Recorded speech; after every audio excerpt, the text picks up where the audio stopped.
Let's welcome very funniest comedian, Mr. Gautam Adhikari. के छ केटाहरु हुन्छ नि मेरो बुवाले चाहिँ जुन कुरा कमाउनको लागि 45 वर्ष लाग्यो नि हैन त्यो कुरा चाहिँ मैले 22 वर्षको उमेरमा कमाइसके के एड्स छ मलाई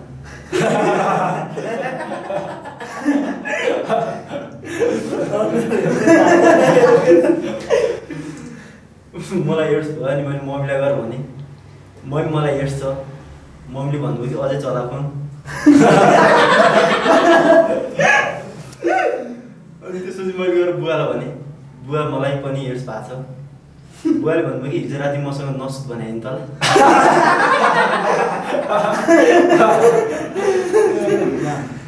अहिले मलाई कसैले के छ भन्दा म एड्स छ भन्छु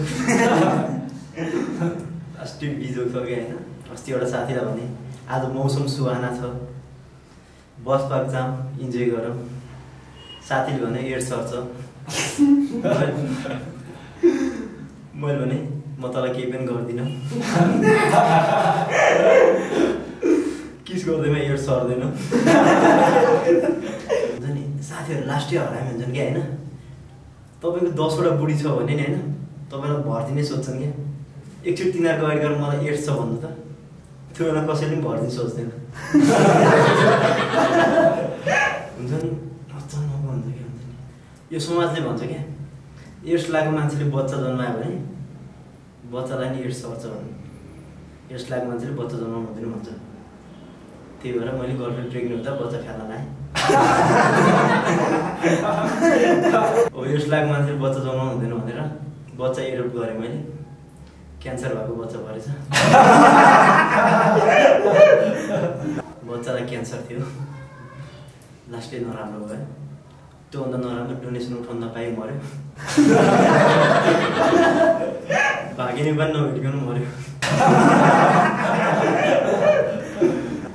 डोनेसन उठाउनलाई प्रभु ब्याङ्कमा खाता खोल्दै थिएँ खाता खोल्न नपाइकन त्यो मान्छे प्रभुको भयो त्यो बच्चालाई मर्न त मनै थिएन मर्नुभन्दा अगाडि भन्थ्यो कि मलाई बुवाको सपना पुरा गर्नु छ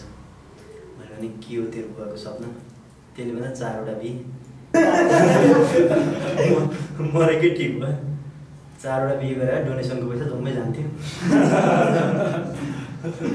युट्युबेर मलाई 1 रुपियाँ पनि बाँकी रहँदैन थियो गराएर युट्युबले भिडियोमा बनाउनु मान्दैन थियो युट्युबहरू लास्टै हरामी हुन्छ नि होइन भाइ तिम्रो समस्या देखाऊ तिम्रो समस्याको भिडियो बनाएर म पैसा कमाउँछु मलाई पाएछ थियो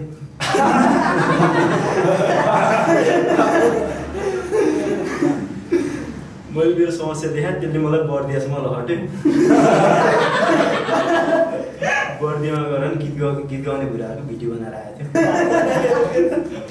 गीत गाइरहेछन् तोडेको नाता तोडेर गयो पराइको घुम्तो ओडेर गयो युट्युबले सोधिरहेको बुढाहरूलाई तिम्रो गर्लफ्रेन्डले तिमीलाई छोड्या हो भाइ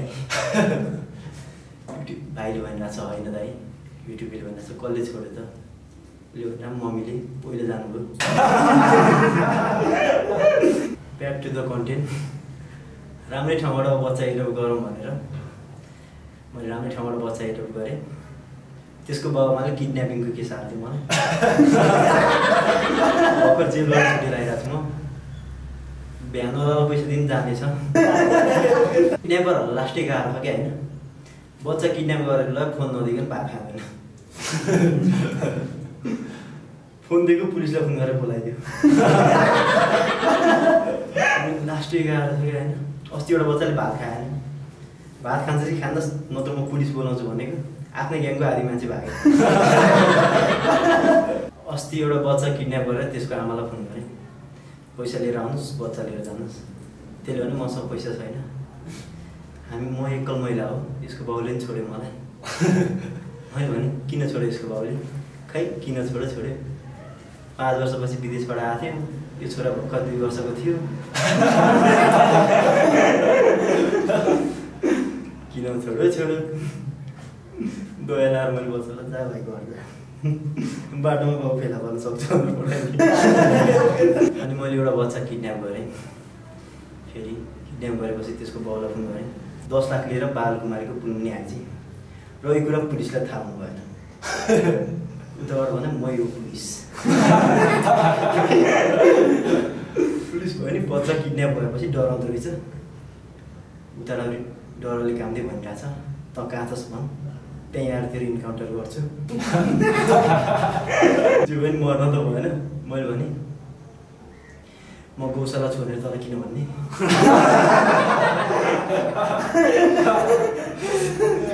त्यो आयो सुरुमा मलाई हतकट लयो अन्त लयो चौकीमा तर आज बेल्टे हान्छु भनेर चौकीको एउटा कोठामा गयो अगाडि त्यो छ यहाँ म छु त्यसले सुरुमा बेल्ट खोल्यो मैले पनि मलाई एड्स छ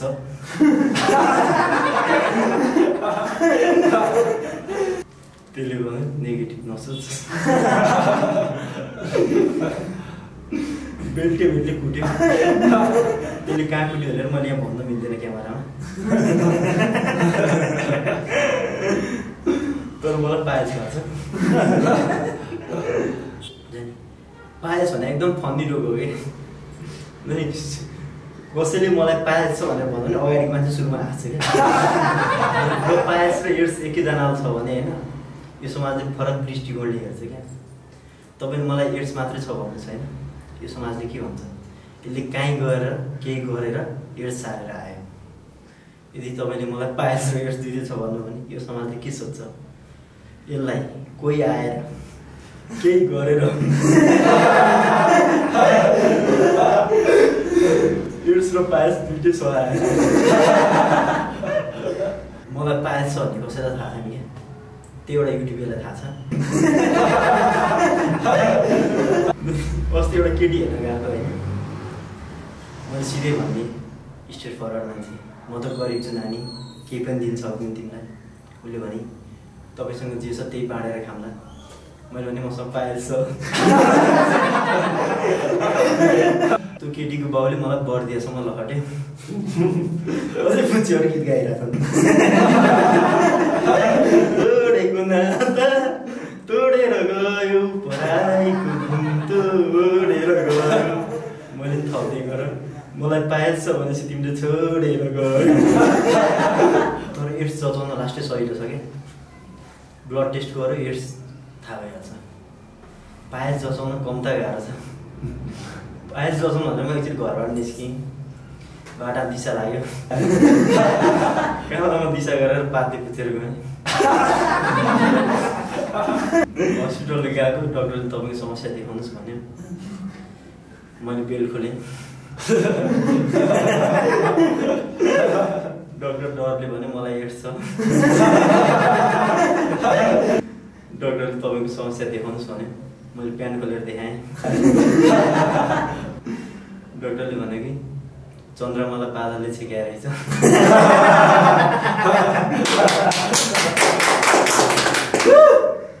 अरूलाई औषध दिएर पठाउँदै डक्टरले मलाई 2 बोतल पानी दिएर पठायो गाह्रो छ है डक्टरहरूलाई लाखौँ लाएर डक्टर पढ्यो लास्टमा बादल र चन्द्रमा हेर्नुपर्छ त्यो दिनदेखि मैले गर्लफ्रेन्डलाई भन्न थालेँ तिमी त चन्द्रमा जस्तै छौ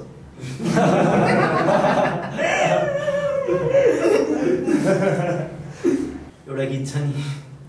नढाक नमुहार सिङ्गारले चन्द्रमा पनि दाग हुन्छ चन्द्रमा दाग हुने बादल हुन्छ पाइल्सको एउटा ट्रिटमेन्ट हुन्छ क्या लेजर ट्रिटमेन्ट जुन दिन मेरो बाउलाई पाइल्सको लेजर ट्रिटमेन्ट हुन्छ भने थाहा पनि होइन मेरो बाउले बजारमा गएर 80 रुपियाँको लेजर लाइट किनेर ल्याए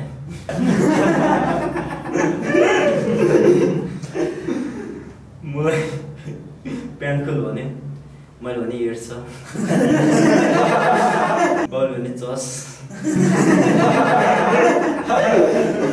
मलाई घोप्टो बनायो बाउले लेजर लाइट पाल्यो मलाई त्यो दिन एउटा कुरो थाहा हो क्या लेजर लाइट 5 घन्टासम्म बल्छ भन्ने बाउलाई त्यो दिन एउटा कुरो थाहा हो क्या लेजर लाइटमा घडीको ब्याट्री लाग्छ भन्ने 10 घन्टासम्म त्यो बुढाले मेरो चन्द्रमामा रातो बत्तीमाले हेरिरहेको त्यसपछि बुवालाई क्यान्सर भयो लास्टै नराम्रो भयो त्योभन्दा झन् नराम्रो बुवा मर्नु भएन। डोनेसन उठाउन युट्युब आयो, मैले पायस देखाएर लहडिदिएँ त्यसलाई। रोगहरूमा क्यान्सरको छुट्टै इज्जत छ है, छुट्टै क्यान्सरको छुट्टै हस्पिटल छ नि, Bhaktapur cancer hospital, Bharatpur cancer hospital. पायसको इज्जतै छैन कि, कहीँ भक्तपुर पायस हस्पिटल सुन्नुभएको छ? भरतपुर पायस हस्पिटल कहीँ सुन्नुभएको छ? गाडीवालाले चाहिँ त छुट्टै इज्जत दिन्छ क्या क्यान्सरहरूलाई। Cancer hospital cancer hospital cancer hospital भन्छ क्या, कहिले पायस हस्पिटल छुट्टै। क्यान्सर भयो भने हेर्ने मान्छे कति हुन्छन् होइन, इष्टमित्र सब आउँछन्, कोर्ने मान्छे 3-4 जना हुन्छन् होइन। पायस भयो भने हस्पिटल एक्लै भन्छ क्या, नर्स यहाँ चस्से दुःख हेरिदिनु त भन्दा नि हेरिदिँदैन है। नेपालमा चाहिँ होइन जातीय भेदभाव चाहिँ यो रोगहरूबाटै आएको हो क्या। क्यान्सर त जहाँ पनि हुन पायो नि त होइन, घाँटीमा नि हुन पायो, पेटमा नि हुन पायो, फोक्सोमा नि हुन पायो होइन, जिब्रोमा नि हुन पायो, ब्लडमा नि हुन पायो क्या। तर पायस बिचरा त्यसको एक ठाउँ मात्रै छ कि, कुनामा छ यार। बिचरा पायसको घरमा यसो बत्ती पनि पुगेको, त्यसको छोराछोरी कसरी पढ्छन् होला नि क्या। अन्धकारमा हुन्छ नि, पायसको घर यति अँधा रहेछ नि होइन, तिहारमा झिलिमिली पनि पाल्न पाउँदैन क्या। बिचरा पायस यार कम पीडामा छ, युट्युबसित भिडियो बनाउँदैन क्या यसको। लकेटी बर्दिया पुऱ्याउँछ यार, बर्दिया भएर गीत सुन्नुपर्छ। उजितेर गई नतिजा फेतिर यता युट्युब चल्छ। तिम्रो मम्मीको लागि गएको हो कि? मैले फुचीले भन्छ होइन, गर्लफ्रेन्डको लागि। युट्युबले भन्छ किन, प्रेग्नेन्ट थिइन् त। त्यसपछि हामीले बुवालाई क्यान्सर हस्पिटल लग्यौँ, अपरेसन गर्नुपर्छ भने। अपरेसन गर्नुभन्दा अगाडि बुवालाई डक्टरले कपडा खोल भने, बुवाले भन्नुभयो मलाई एड्स छ। एकछिनपछि डक्टरले बुवालाई अपरेसन गर्नलाई लग्यो। आधी घन्टापछि डक्टर बाहिर निस्कियो अनि भन्यो उहाँ हामी माझ रहनु भएन। रुवाबासी चलिरहेको छ त्यहाँ, सबभन्दा धेरै युट्युबै रोइरहेको छ, डोनेसन नउठ्ने भयो भनेर। त्यतिकैमा डक्टरलाई सोध्नलाई दाइ आयो। दाइले डक्टरलाई सोध्यो के भयो, सबै रोइरहेछन्। डक्टरले भन्यो कि तपाईँको बुवा हामी माझ रहनु भएन, अपरेसन गर्दा गर्दै भाग्नुभयो।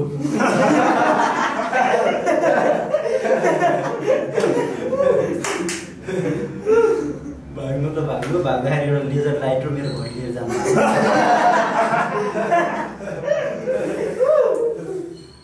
फेरि घर घर घुडाएर हात टेक्नु पर्ने भयो मैले।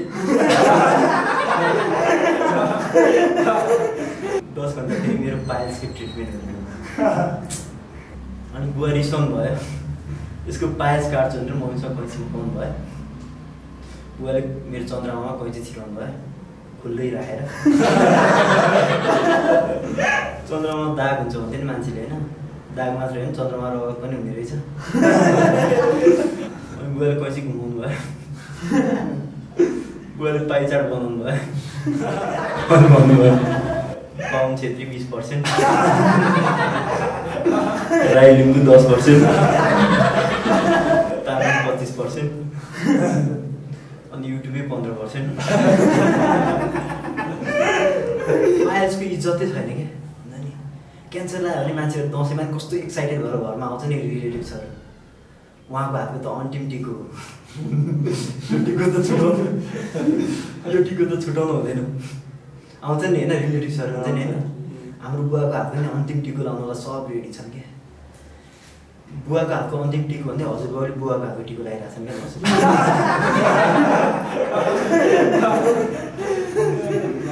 मामाले फलाउँदा सब हाम्रो घरमा टिका लाउन आइरहेको छन्।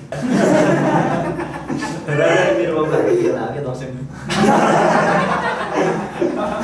फेरि बाउ फेरि उस्तै हरामी, सबलाई 1000 दक्षिणा दिइरहेछन्, मरेर लाँदा के छ भन्दै। म पैसा नभएर 5-10-15 करोड रुपियाँ खेलिरहेको छु 5 रुपियाँ चल्ने चल्ने फ्रान्स खेलेको पैसा नभएर एक ट्रायल प्याक दिइरहेको छु मैले मरेर लानु कि छ भने 1000 दिइरहेको छु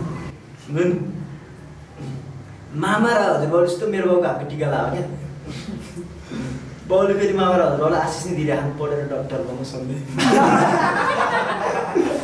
माइज पनि टिका लाउन आएँ मामाहरूबाट माइज र बाउले आशीर्वाद दिइरहेको छ अरूचोटि आउँदाखेरि ज्वाइँसँग आउनु हुँदै मामा बितेको 7 वर्ष भयो पछि थाहा मामा चाहिँ कसरी बित्नु भयो भने 7 वर्ष विदेश बसेर आउनुभयो मामा नेपाल आउँदाखेरि मामाको छोरा 2 वर्षको थियो खोइ के रे बिते सुसाइड गरे घर यसी समस्या भन्दैन बाउको हातको अन्तिम टिको भन्दै ठुलो बाउले बाउको हातको टिको लगाइरहेछ तिहारमा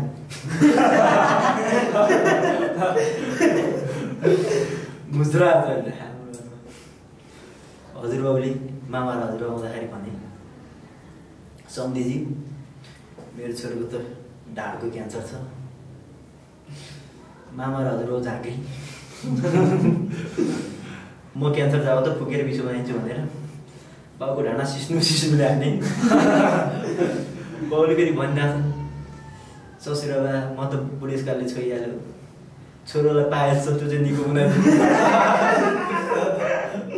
हजुरबाउ फेरि लेजर र सिस्नु लिएर मेरो पछि भएको 1 वर्ष घरमा आएन क्या अर्को वर्ष फेरि आएँ बाउको हातको अन्तिम टिको लाउन 5 वर्ष भयो बाउको हातको अन्तिम टिको लाग्यो बाउ अझै मरेको छ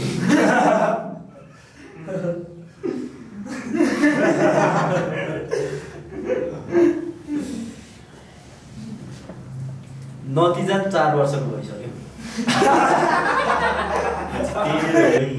अरे र गई नतिजा फेरि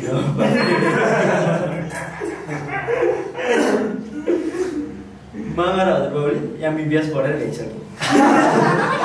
बाउको आशिष लागेछ बाउ अझै बितिहाल्यो हजुरबाउ अझै आशमा छन् 6औं वर्ष छोराको हातको अन्तिम टिका लाउनु पाइन्छ भनेर अब आउने 10मा 2टा अन्तिम टिका हुन्छ बाउको र हजुरबाउको मैले यसो बुझेँ बाउलाई क्यान्सर किन भएको रहेछ भनेर बाउले धेरै बिडी खाएर क्यान्सर भएको रहेछ त्यही भएर मलाई लाग्यो बिडी खानु हुँदैन त्यो दिनदेखि मैले चुरोट खान थालेँ चुरोट खाएको फिल्टर अड्के झन्डै मरे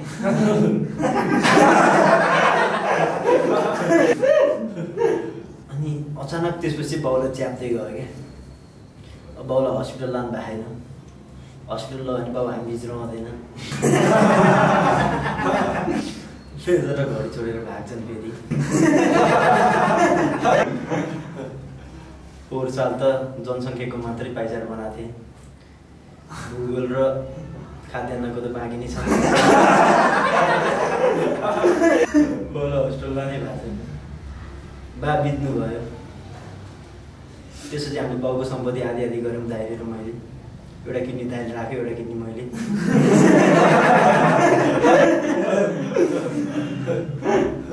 हजुरबा फेरि उता टेन्सनमा छन् मेरो अन्तिम इच्छा छोराको हातको टिका लगाउनु पुरा नहुने भयो भनेर हजुरबा डिप्रेसनमा गए हजुरबाले भगवान्लाई भने कि ए भगवान्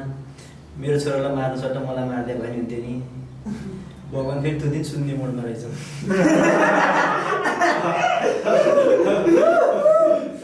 भगवान्ले सम्झिए दाइले र मैले फेरि हजुरबाउको नि सम्पत्ति आदि भाग लगायौँ एउटा दाँत दाइले राख्यो एउटा दाँत मैले हजुरआमा फेरि सेन्टी भइन् हजुरआमाले भनिन् कि ए भगवान् बुढो र छोरो मरे म अब कसको लागि बाँध्ने यिनीहरूलाई मार्नु सट्टा मलाई मार्दै भयो नि हुन्थ्यो भगवान् त्यो दिन नि सुन्ने मोडमा रहेछन् हजुरआमा नि मरिन् जे भयो नि मरेर गयो नि बाउ भने बाउ लास्टै माया गर्थे हाम्रो बाउले अरूले गरे जस्तो कहिले पनि गरेन। हाम्रो बाउले अरूले गरेको जस्तो गरे भए बाउलाई एड्स हुँदैन थियो। Thank you guys, that's my time.